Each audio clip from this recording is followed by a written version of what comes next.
네, 계속해서 노영희의 뉴스인사이다 이어가도록 하겠습니다. 지난 6일 저희 뉴스토마토가 단독으로 국세청의 세정협의회가 어떠한 식으로 전직 세무서장들에 대해서 뇌물을 주는 방식으로 일을 해왔던가 여기에 대해서 한번 보도를 한 적이 있었습니다. 즉 세정협의회 사후 뇌물 의혹, 부정처사 후 사후 수뢰죄 의혹에 관련된 단독 보도였는데요. 이쯤 되면 사실은 경찰이나 검찰에서 수사를 들어가는 게 인지수사의 원칙인데 어떨지 모르겠네요. 자, 그 당시에 저희가 단독을 한 이유가 이분 때문이죠. 김두관 더불어민주당 의원님이 의원실에 온 여러 가지 제보와 그 당시의 상황 알려주시면서 저희랑 같이 협업했습니다. 그래서 세정협의회가 결국은 해체하는 쪽으로 좀 정리가 되어가고 있고요. 우리나라 국세 업무 관련된 부분이 아주 깨끗해지고 있습니다. 아주 대단한 일이었던 것 같아요. 자, 김두관 의원님 모시고 자세한 얘기 나눠보도록 하겠습니다. 의원님 안녕하세요. 네, 반갑습니다. 네, 안녕하십니까. 의원님. 의원님은 후보 사표 내시고 더 젊어지시고 아무래도 편안해지고. 후보 중간에 사퇴하니까 좀 마음은 변했는데요. 네네. 또 한편으로는 뭐 전국의 균형 발전이나 지방 분권에 관심이 많았던 분들은 그렇죠. 이제 끝까지 좀 했으면 하는 그런 바람도 있었는데 큰 흐름을 제가 잘 이해했기 때문에 네. 중도 사퇴를 하고 당의 정체성이나 이제 개혁성이 있는 후보 중에서 그냥 이재명 후보를 제가 선택해서 지지하기로 했죠. 네. 근데 뭐 김두관 의원님 아직 젊으시고 앞으로 할 일이 많으시니까 좀 더 정비해가지고 하면 될 것 같습니다. 자, 그런데요. 지난 20일에 김대지 국세청장이 국회 기획재정위원회 종합감사에 네. 출석해가지고 의원님께서 얘기하신 세정협의에 관련된 문제에 대해서 인정을 하고 폐지를 하겠다 뭐 이렇게 얘기를 하지 않았습니까? 예. 김대지 국세청장께서 세정협의를 폐지하겠다 그리고 권고하겠다 이렇게 다짐을 해서 네. 국정감사를 했던 기재위원들이나 언론인들은 세정협의 폐지되겠구나. 어쨌든 이제 문재인 정부의 그 출범이 적폐청산이라는 큰 과제를 안고 출범을 그렇죠. 했는데 그동안 이제 전통적인 권력기관이라고 하는 국정원, 검찰, 이제 문민 통제 아래 놓여졌고 네. 또 경찰 같은 경우도 이제 국가수사본부하고 네. 이렇게 분리되면서 대체적으로 4대 권력기관이 대부분 좀 개혁에 동참을 한 셈인데 그동안 좀 국세청은 좀 사각지대에 놓여 있었는데 쭉 이렇게 지켜보니까 세정협의회를 통해서 현직 세무서장과 이제 퇴임한 세무서장과의 그런 유착 고리가 발견이 됐고 이번에 이제 저희 의원실에 그런 게 제보가 들어와서 그렇죠. 저희들이 잘 정리해서 국감에서 질의를 냈는데 상당히 파장이 컸던 것 같고요.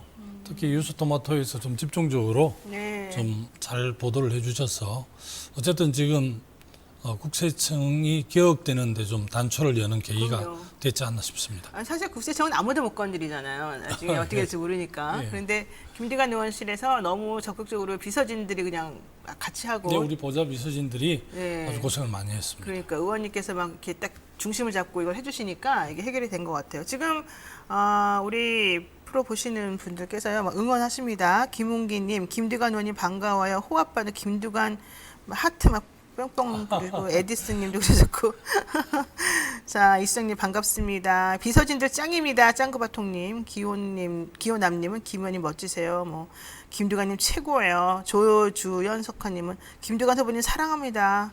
김두관 솔비치님, 김두관님 같은 분이 진짜 보수의 품격입니다. 언제쯤 품격 있는 보수를 볼 수 있으려나요? 뭐 존경합니다. 멋지세요. 뭐 아주 그냥 다들 그냥 칭찬이 그냥 목이 오래간만에 마릅니다. 칭찬 많이 듣네요. 네네. 어쨌든 저희 뉴스토마토에 팬들이 많은 것 같으니까 앞으로도 좀 자주 소통하기로 하고요. 자, 그런데 어쨌든 세정협의회에서 결과적으로 구체적으로 조금 문제가 됐던 것들이 뭐였는지 좀 설명을 들어볼까요? 예. 아무래도 이제 세무서 예산 국세청 직원으로 한 25년, 뭐 30년 사이 근무를 하시게 네. 되면 일선 세무서장을 하거나 그렇죠. 지방청의 뭐 국장 이런 걸 하시잖아요. 네. 세무서장이 퇴임하고 나서 그 지역에 보통 다시 이제 세무사를 개업을 합니다. 그렇죠. 그렇게 하면 아무래도 이제 바로 후임 서장하고 전직 세무서장하고 아무래도 잘 알게 되고 그래서 이제 지역에서 사업을 하는 사람들 입장에서는 네. 아무래도 세무유예라든지 세정 정보들을 미리 좀 알면 훨씬 더 아무래도 좀 자기들은 절세를 한다 그러는데 탈세할 수 있는 근거도 마련되고 하니까 네네. 이게 이제 전직 세무서장에게 이제 퇴임한 1년 동안 세정협의회에서 일정 정도 이렇게 좀 기금을 모아서 관리를 하면 네. 이제 전직 세무서장을 통해서 세무서하고 유착 관계의 고리가 형성이 되고 그 과정에서 세무유예도 받고 국세청장이나 기획재정부 장관, 부총리, 표창장 이런 걸 받으면 네네. 3년 동안 세무유예가 되고 이런 거거든요. 그렇게 해서 이제 이게 세정협의회가 일종의 어떻게 보면 그 일선 사업하는 분들하고 세무서하고 로비 창구처럼 그렇게 좀 그러네요. 전략을 했죠. 71년에 이제 그 납세자들하고 네. 세무서하고 좀 원활한 소통을 위해서 만들어졌죠. 그러니까 51년이 됐는데 그 당시에는 뭐 그렇게 좋은 뜻으로 만들어졌는지 모르겠지만 그렇죠. 중간에 그렇게 왜곡이 돼서 네. 이번에 저희들로서는 뭐 나름대로 굉장히 우리 보좌진들이 고생을 하고 제가 이제 문제 제기를 하고 또 뉴스토마토에서 그렇게 보도를 해주는 바람에 그 권력기관 사각지대에 놓여 있던 국세청이 새롭게 스스로를 좀 혁신하는 단초를 열게 됐던 것 같아요. 그래서 의미가 매우 큰 것 같고 우리가 계속해서 쭉 지켜볼 예정입니다. 예. 이게 한 번만 또 그냥 그리고 씩 넘어가면 예. 소용이 없으니까 좀 지켜봐 주시면 저희로서도 힘이 될 것 같은데 어쨌든 일선 세무서들의 대면 창구 역할을 한 곳이고 세정협의회가 그곳에서 세무서장들에게 그 세무서장 직에 있을 때는 못 주고 끝나고 난 다음에 민간인의 신분에 있을 때 예. 일정 기금을 후원금으로 몰아줬는데 그 후원금이 사실 만만치가 않더라고요.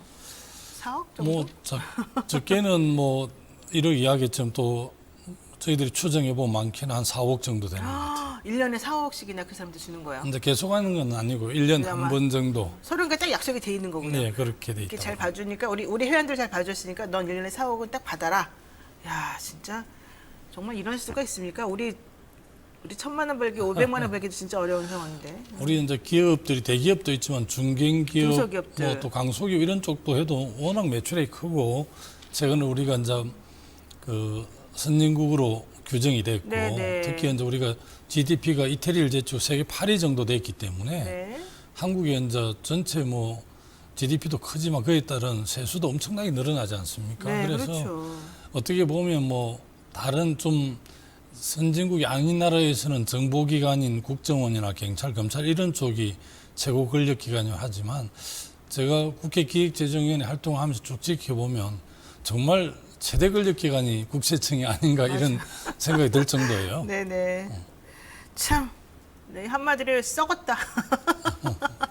이렇게 썩은 곳이 많군요. 이제 돈이 있는 곳, 그리고 권력이 있는 곳은 이렇게 부패의 냄새가 나네요. 자, 우리 이러면 안 되겠습니다. 자, 요 얘기는 여기까지 해야 될 것 같고요. 자, 노영희 뉴스인사이다 지금 김두관 더불어민주당 의원과 함께하고 있는데요. 지금 유튜브 댓글 창으로 여러 가지 의견을 주고 계십니다. 샹그릴라님께서요. 지방자치하면 김두관 의원님이죠. 김두관 의원님 이거 너무 잘하셨습니다. 그리고 박소치님, 저도요 국세청의 문제를 뉴스토마토를 통해서 알게 되었어요. 이런 얘기 하셨고요. 김두관님 멋지세요. 에디스님, 차차기 대통령은 김두관이다. KCUNG님, 어떤 분이 그렇게 훌륭한 말씀하십니까? 여러분이 그렇게 계세요 지금. 최세진입니다. 다음 대권지사를 추천합니다. 다들 그렇게 추천 많이 하시네요. 네, 남정희님, 김두관 의원님 좋습니다. 정말 큰일했습니다. 이렇게 다들 응원해 주시니까 저도 막 기분이 저도 좋습니다. 오래간만에 국세청이 우리 피감기관인데요. 네, 기재위 국감 그 머니투데이스인가 거기서 점수를 매기는데 네. 이 세정협의회 문제점을 지적한 이후에 별 5개를 처음으로 받아봤어요. 별 5개요? 와, 와 돌침대도 아니고 5개. 그래 말입니다. 좋습니다. 네, 자 오늘 그 얘기는 여기까지 하고요. 자 이제 다음 질문으로 한번 이어가겠습니다. 지금 국감 관련해가지고 이 얘기 먼저 안 짚고 넘어갈 수가 없습니다. 윤석열 국민의힘 후보가 네.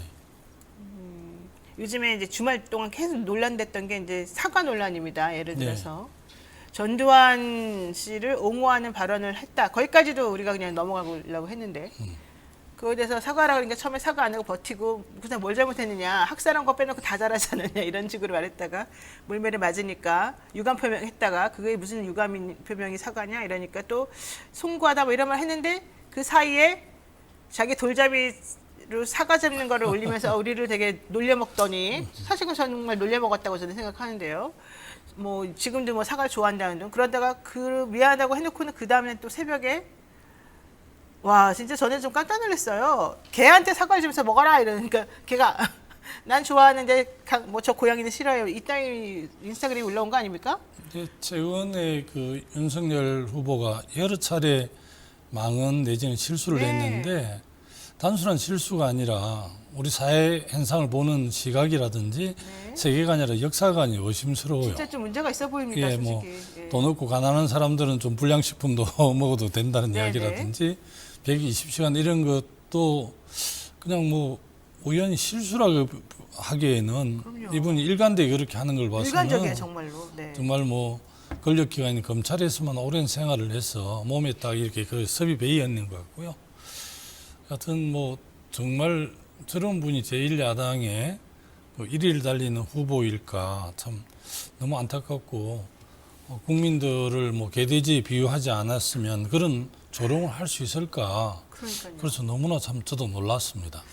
최근에. 근데 저는 사실 더 깜짝 놀란 게요. 그 인스타그램에 올린 걸 보고서 그 개 사진이, 개 사과 사진이 그렇게 사람들한테 기분 나쁘게 비춰질지 몰랐다. 이렇게 말했잖아요. 전 그게 더 황당하더라고요. 어떻게 그거를 모르죠? 옛다 사과, 개나 먹어라. 이러놓고. 그리고 네티즌들은 참 정말 대단한 그 수사력인 것 같아요. 네네. 개의 눈을 투시해서 거기에 뭐 윤 후보 같은 분이 앉아 있고 네. 또 그런 SNS를 그분 윤 후보 부인이 한다는 소문도 있는데 설마 네. 그러게 하겠습니까만 어쨌든 그게 어디 저 캠프가 아니고 네. 집이라는 걸 밝혀내는 걸 보고 정말 놀라웠습니다. 국민들의 그 눈이. 아니 그러니까 저도 깜짝 놀란 게 제가 그랬어요. 아니 이 사진을 도대체 누가 찍어줬냐? 실무진이 찍어줬다면 왜 그런 거를 용인했을까? 뭐 그래도 의사소통 과정에 좀 문제가 있을 수 있으니까 넘어가려고 했는데 네. 네티즌들이 이거 도저히 못 참는다 해가지고 이 톨이라고 하는 그 개의 동공사진을 확대해 보니까 예, 그렇습니다. A는 개, 아니 즉 A는 사과, 뭐 초록색 사과겠죠. B는 어떤 다리를 벌리고 있는 쩍벌 남자, 그다음에 C는 어떤 여자 이렇게 있었다는 거잖아요. 예. 그러면은 도대체 그게 어디서 찍혔을까? 우리가 예상되는 게 충분히 말이 되는데 또 여기에 대해서도 해명이 거짓말 논란이 좀 있었습니다. 이게 뭐 캠프에서 했다 하고 집에서 했다 논란도 있더라고요. 네. 그래서 동료 그 후보들께서 토론 과정에서도 그 점을 좀 지적을 지적을 하고 하셨죠. 그러시더라고요. 예. 근데 해명이 좀 시원찮았고 네. 좀 동의가 잘 안 됐어요. 해명이. 그러니까 이해가 좀 안 되는 그리고 좀 이 납득이 가는 해명을 하셔야죠. 검찰총장 하신 분이라면 수사를 이렇게 많이 보셨을 텐데. 그래도 솔직한 게 가장 크게 그럼요. 해명하는 건데 어쨌든 솔직하지 않고 한 번 이렇게 약간 그 동의가 안 되는 말을 하니까 계속해서 그렇게 그걸 엄호하려고 그러니까 그거를 수습 계속, 안 하시고 사과를 안 하시고 끝까지 잘했다는 쪽으로 계속 하시다 보니까 말이 계속 꼬이는 것 예, 같더라고요. 우리 정치인들이 코너에 몰리면 그런 케이스가 있는데 사실은 좀 솔직하게 정직하게 사과하는 게 가장 자기를 방어하는 무기가 같아요. 그렇죠. 예. 근데 거기서 또 이 얘기도 있었잖아요. 그 부인이 찍어준 거 아니냐 홍준표 의원이 이제 그렇게 말하니까 선거는 패밀리 비즈니스다 이렇게 말씀하셨어요. 예. 패밀리 비즈니스라는 관점으로 이런 걸 바라보네요. 그건 어떻게 보세요? 그래서 그런지 이제 홍준표 후보의 후원회장이 네, 사모님이 또 후보 뭐 부인으로 돼 있는데 그래요. 그 점을 또 공격을 했더라고요. 그런 네. 점도 좀 납득이 되지 않아요. 정말 저는 근데 그분은 이렇게 지지율이 높아요. 왜? TK 쪽에서 계속 그렇습니까? 뭐 어떻습니까? 저희들도 정치 평론가는 아니지만 이제 문재인 대통령의 맞서는 뭐 정의의 사도처럼 자기가 치안이 된 거죠, 사실은. 그리고 이제 아마 정권 교체를 바라는 국민들도 꽤 있지 않습니까? 네. 그래서 그런 사람들이 윤석열 후보가 가장 강력한 정권 교체의 대안이다 이런 인식들을 갖고 있는 것 같아요. 그래서 뭐 관계없이 그냥 밀어붙이는 것 같은 게 아닌가. 그러나 최근 이 야당 대선 후보 토론회에서 정책 네. 이런 게 좀 부족한 것들이 많이 드러나서 그렇죠. 야권 지지자들도 고민이 많은 것 같아요. 그러니까 상식도 좀 그렇고 네. 이게 세상을 바라보는 시각도 조금 예. 상식적이지가 않고. 근데 저는 궁금한 게 정말로 그 TK나 뭐 저쪽에서 문재인 대통령이 그렇게 잘못했다고 지금 생각을 하고 그렇게 꼭 이렇게 바꿔야 되고 그 대척점에는 윤석열이가 있다 이렇게 생각하시는 거예요? 뭐 약간의 그 기대에 부응을 못한다고 생각하는 것 같아요. 부동산 정책 이런 것 때문에. 영남 지역에 네. 있는 분들이 그렇게 되는데 그래서 이제 보통 뭐 여론조사에 정권 교체나 정권 재창출 이름 물으면 네. 정권 교체가 많은데 그거는 이제 그 여론조사의 그 뭐라고 그럽니까 그 여론조사가 갖는 함정이죠. 어떻게 함정. 보면 예. 보통 사람들이 그냥 이렇게 물으면 정권 교체에 훨씬 더 많이 손이 간다고 그러더라고요. 그렇게 그래- 아예 문항 자체가 그렇게 되면요. 예, 예. 아. 그래서 그 결과대로 나오는 게 아니라 그런 게 그대로 비례해서 나오면 야권 후보들이 훨씬 지지율이 높아야 되는데 지금 우리 더불어민주당 이재명 네네. 후보가 훨씬 더 그래도 높게 나오는 거 보면 그거하고는 관계 없다라는 거죠. 그리고 이제 옛날에 이제 이명박 대통령에서 박근혜 대통령 바뀐 것도 네네. 정권 교체라고 생각하듯이 또 사람이 바뀌는 것도 굉장히 중요하기 때문에 그렇죠. 네. 문재인 대통령 같이 부드러운 리더십에서 강력한 추진력을 가진 뭐 네. 이재명 후보로의 이렇게 이제 대통령이 바뀌는 이런 것도 네. 국민들 의식 속에는 정권이 바뀌었다 이런 생각도 한다고 그러더라고요. 그래서 정권 교체 비율이 높다 해서 국민의힘에 유리한 건 아니라고 하는 충분히 그렇게 이해가 됩니다. 그렇군요. 예.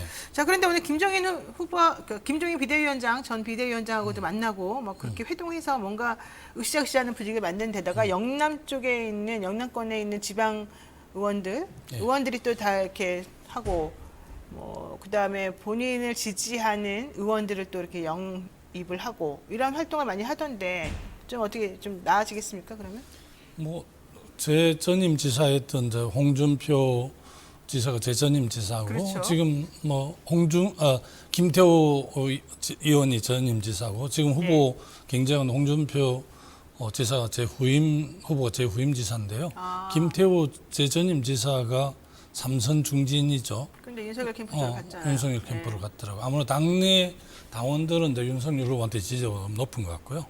20대, 30대를 비롯해서 국민 여론 지지는 그래도 여의도에서 단련되고 훈련된 홍준표 지사가 이미지를 좀 바꿔서 그런지 네. 후보를 지지하는 성이 좀 높은 것 같아요. 그렇군요. 예. 자, 어쨌든 그러면은 이제 그건 그렇고요. 그러면은 지금 국민의힘 쪽에 후보가 4명이 계시는데 4분이 윤석열 후보 있고 그다음에 유승민 후보 있고 그다음에 원희룡 후보 네. 있고 홍준표. 후보 있고 그런데 또 원희룡 후보가 또 이재명 지사를 보고서 소시오패스라고 부인이 한 말이 문제가 된 데다가 그 이후에 원희룡 지사 행동 때문에 또 좀 시끄럽지 않습니까? 예, 후보 부인 일반적인 후보 부인이 그렇게 해도 문제가 될 텐데 특히 이제 의과대학을 나오시고 정신과 의사가 그 환자하고 대면도 하지 않고 네. 진단도 하지 않고 그렇게 규정을 했다는 것은 매우 부적절하고요. 특히 그거는 자기 남편인 원희룡 후보에게 도움도 안 되는 일이고 그러니까요. 또 따님도 이제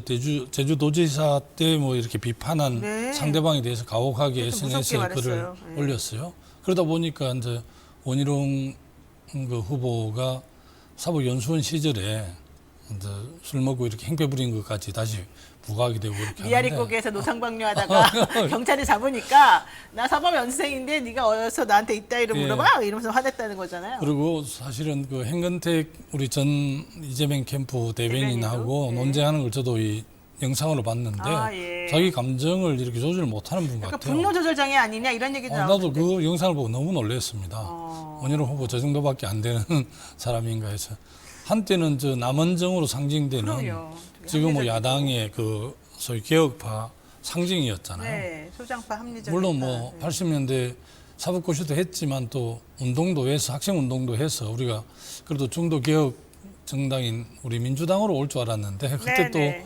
또 그쪽으로 가는 것도 그때 좀 동의 안 놀랐죠 했- 우리가 한나라당으로 놀랐었는데 가서. 네. 최근의 모습을 보니까 아유 좀 본심이 보이는 것 같아서 안 오신 게 다행이다 생각한 거예요? 뭐 다행이라고 생각할 정도죠. 그렇군요. 예. 근데 원래 이렇게 보통 그렇습니까? 그 선거가 좀 이게 사실은 되게 중요하잖아요. 이런 선거가. 예. 그리고 예. 여기 보면은 뭐좀 집착을 해야 된다 그럴까? 부인들이나 가족들이 선거하는 과정 중에서 많이 상처도 물론 받기는 하겠지만 이렇게 좀 못 참고 이러는 경우가 많습니까? 아유 그래도 그런 걸 조절해서 지난번에 제가 이제 중도 사퇴했는데 네네. 그 뭐 또 뭐 후보 진영에서 굉장히 이제 지지자들이 중도 사퇴하면서 이제 이재명 후보를 지지했다고 비난 문자들이 엄청나게 많이 오더라고요. 네. 사퇴하는 당일날 그날도 참았고 다음 날 하루 뒷날도 엄청나게 많은 비난 문자들이 왔는데 저보고 탈당을 하라고까지 탈당하래요? 하라고 그래서 제가 그 어려운 영남에서 지역주의를 돌파하면서 당을 지켜온 사람인데 그렇죠. 탈당을 하라는데 제가 좀 우기했어요. 감정을 조절 못하고 그래서 그때 좀 문자로. 잘 디비자세요 이렇게 했는데 네. 그렇게 했다고 아주 또 맹비난을 그때 하시더라고요. 좀 근데 곤란하셨죠. 그래서 네. 그걸 보내고 나서 바로 이게 제가 불쌍. 절제를 못했다 해서 바로 송구합니다라고 바로 보냈는데 그냥 낚였다고 생각하고 막 언론에 퍼나는 송구합니다는 또 사실 별로 보도도 안 되고 보도도 안 하더라고요. 네, TV 잘라 이거밖에 안 했어요. 그럴 정도인데 그것도 뭐 내가 잘못한 겁니다만은 원 후보의 그런 모습은 정말로 저는 놀라웠습니다. 예. 그렇군요. 예. 근데 어쨌든 이제 가족 관리를 좀 했어야 되는 게 아닌가 이런 생각이 조금 들고 또 뭐 가족이 하면 무조건 지켜야 된다. 이걸가 대선 후보로서의 모습은 아니지 않나? 뭐 결혼할 때 서약을 그렇게 했대요. 그러죠, 어떤 생각해. 경우라도 아내 편을 들겠다고 서약을 했다는데 에이. 그게 이제 한 국가를 경영하는 최고 지도자인 대통령이 되겠다는 분의 그러니까요. 그 생각으로는 너무 좀 동의하기 어려웠습니다. 그럼요. 자, 그리고요. 이제 그러다 보니 이제 얘기는 거기까지 일단 좀 하는 걸로 하고요. 지금 그 지난 주말, 그러니까 어제였죠. 이재명 지사하고 우리 이낙연 대표하고가 회동을 했습니다. 예. 예. 그래서 이제 선대위의 상임 고문 맡으신다고는 했는데 예. 그리고 이낙연 후보의 그러니까 전 대표의 캠프에 있던 분들을 전진 배치하겠다 이런 얘기까지 나왔어요. 어떻게 되겠습니까? 이게 뭐 이재명 후보하고 오래 전부터 이제 사법 연수원 동기이고 의원들이 아마 지지하기 힘들 때 이제 정성호 의원 있잖아요. 정성호 의원, 그렇죠. 양주의 사선 의원, 아주 네. 점잖은 의원이 우리 네. 기재위원장도 하신 분인데 그렇습니다. 예. 정성호 의원께서 늘 이렇게 기재 활동하면서 가끔 휴식 시간에 만나 보면 정말 용광로 선대를 만들 거고 오히려 이재명 지사를 처음부터 도왔던 사람들은 이 선으로 물러날 거다 이런 이야기를 늘 하더라고요. 어제 이제 이낙연 후보 대표님하고 회동을 했기 때문에 네네. 뭐 서른 전 최고위원님이나 또 박강원 위원장 이런 분들이 네. 이재명 캠프의 핵심을 좀 맡는 것이 용광로 선대위도 되고 원팀도 되고 하거든요. 제 경험을 한번 되살려 보면 2002년에 노무현 대통령이 당선될 때 제가 경남 선대본부장을 했는데 네. 우리 노사모나 노무현 대통령을 지지했던 분들은 외부의 중도층이 한 분이라도 오면 그분한테 위원장제를 양보하고 다 이렇게 물러났었거든요. 그래서 당선됐는데 2012년은 아무래도 선대위 무슨 한자를 해야 청와대 행정관이라도 간다고 생각했는지 네. 정말 뭐 좀 다르게 이야기하면 표도 없는 분들도 문재인 후보의 선대모를 맡으려고 너무 싸우는 거예요. 그걸 보면서 야 2012년 이렇게 하면 이 힘들지 않나 이런 생각을 했는데 결과적으로 우리 문재인 후보 그 당시는 졌거든요. 그렇죠. 근데 이번에도 마찬가지인 것 같은데 이재명 후보가 어쨌든 더불어민주당 대선 주자가 됐기 때문에 정권 재창출을 통해서 사기민주개혁 정부를 출범시키려고 그러면 네네. 오히려 이재명 지사 후보 가까웠던 사람들이 오히려 좀 자리를 양보하면서 오히려 이낙연 캠프에 계셨던 분, 뭐 여타 캠프에 계셨던 분들 아니면 또 다른 당은 아니지만 바깥에서 존경받고 영향력 있는 이런 분들을 모시는 게 대선 승리의 첩경이거든요. 네네. 저는 경험에서 그런 걸 느꼈는데 아마 그 이재명 후보 캠프 핵심들이 그렇게 잘 이해하고 계신 것 같습니다. 그렇군요. 어쨌든 대를 위해서 서로 간에 좀 단합하고 결국 끝까지 같이 한번 나갈 것이다 이렇게 예. 보시는군요. 그러면은 김두관 의원님 쪽에서도 뭐 지분 같은 거가 있으세요? 지분을 엄청 요구해야 되는데 후보에게 무슨 요구를 안 준대요? 하겠습니까? 그건 농담이고요.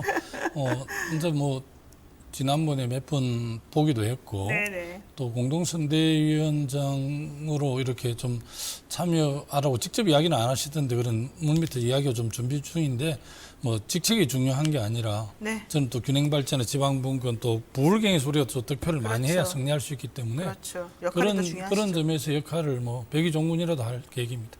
좋습니다. 백의종군 하신다고 말씀하셨고요. 요거 하나만 짧게 여쭤보고 사실 가겠습니다. 좀 불편하실 수 있는데 이게 조금 제가 좀 뜻밖이어서 여쭤보는 건데요. 그 민주당 젠더폭력 신고 상담센터 네. 권인숙 의원이 센터장이잖아요. 예. 근데 당 윤리심판원에 우리 김두관 의원님에 대해서 징계를 청원을 했더라고요. 네. 이거 왜 그런 거예요? 그 점이 참 동의하기 힘든데요. 제가 이제 그 오거돈 부산시장이 물러나고 나서 네. 부산시장 보궐선거 때 이제 그 정당은 유권자 시민들이 약속한 게 있기 때문에 네. 오거돈 장관 성추행은 개인을 일탈이고 개인 공당은 일탈이지만. 약속대로 후보를 내야 된다 그 한 문장인데요. 저는 그 당시도 이제 오거돈 장관은 그런 행위에 대해서 비판을 했었고, 네. 다만